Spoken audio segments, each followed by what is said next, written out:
Good morning and welcome to Thought for the Day on Tuesday the 13th of April 2020.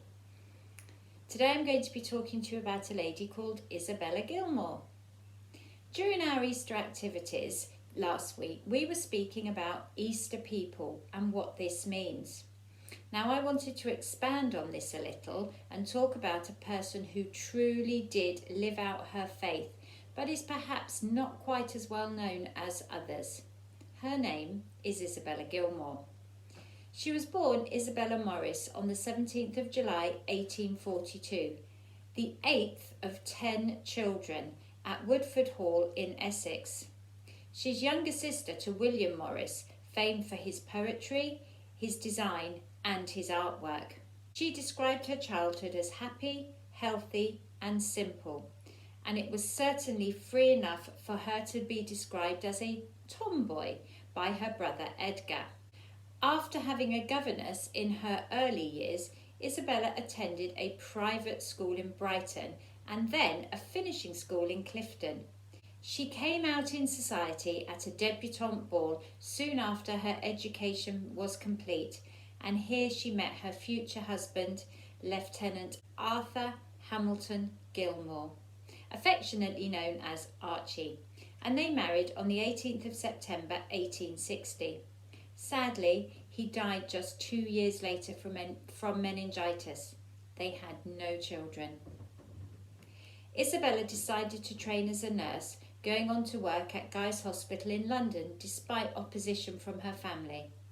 She did well and became a ward sister, working very happily for many years when, in 1884, another of Isabella's brothers, Randall, died, leaving his 8 children orphaned. The youngest was only 2 years old. Isabella took them in and became their mother, continuing to work but making sure she spent holidays with them. Now, it's not clear why, but in 1886, Isabella was recommended by the hospital matron to Bishop Thorold of Rochester as possibly being suitable to found a deaconess order for his large diocese. The Order of Deaconesses is an order of ministry in the church to which women are admitted through prayer and the laying on of hands by the bishop. Their role is, in the place where they are licensed, to serve and also, under the direction of the minister, to lead people in public worship, to exercise pastoral care, to instruct the people in the Christian faith, and to prepare them for the reception of the sacraments. Isabella had no theological training and did not know anything about being a deaconess. But despite her reluctance, this seemed to be God's plan for her.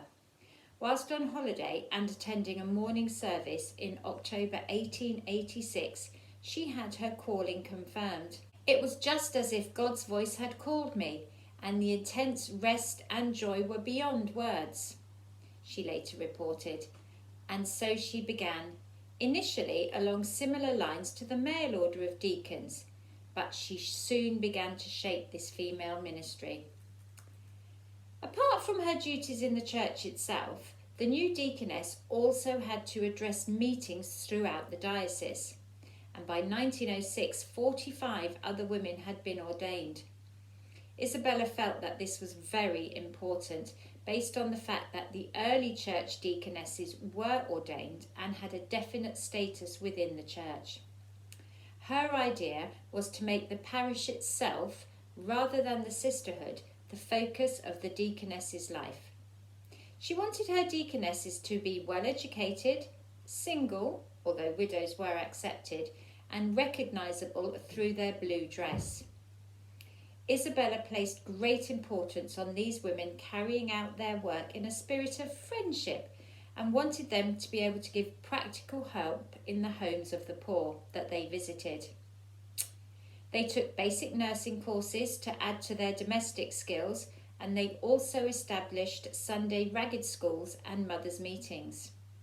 Her first new evening baptism service drew in 94 children, and she focused very much on the poor areas, organising cottage meetings, which all her deaconesses had to speak at, as well as being able to work with local charities, doctors and schools. She was also a member of the National Union of Women Workers and tried to address particularly the needs of the poor through girls and women. Her brother William Morris was very encouraging and observed admiringly that whilst he preached socialism, she practiced it.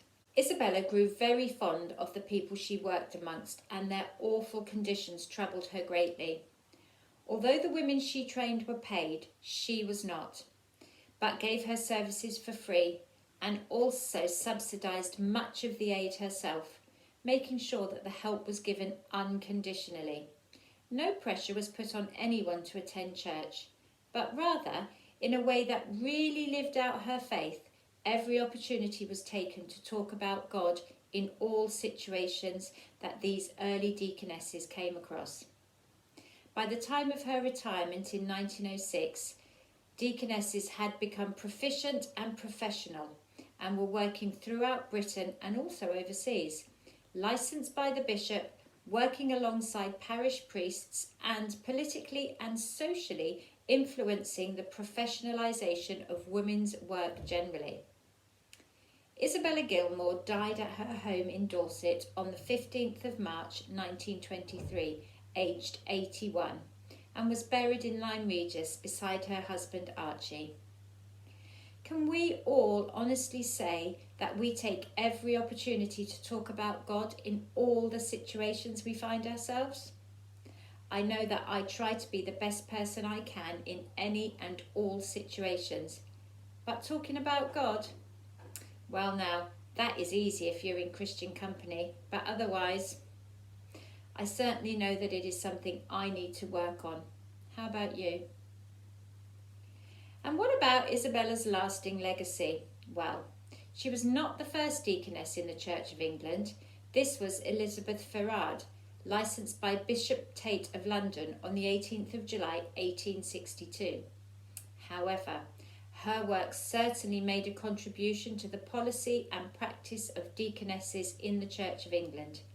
Their order was enshrined in the statutes of the conference at Lambeth Palace in 1920, and the path that she laid down can definitely be seen to lead towards the ordination of women into the priesthood in the Anglican Church, which finally took place in 1992.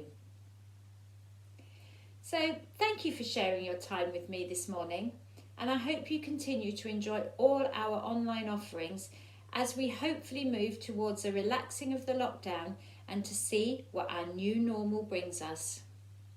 God bless you all.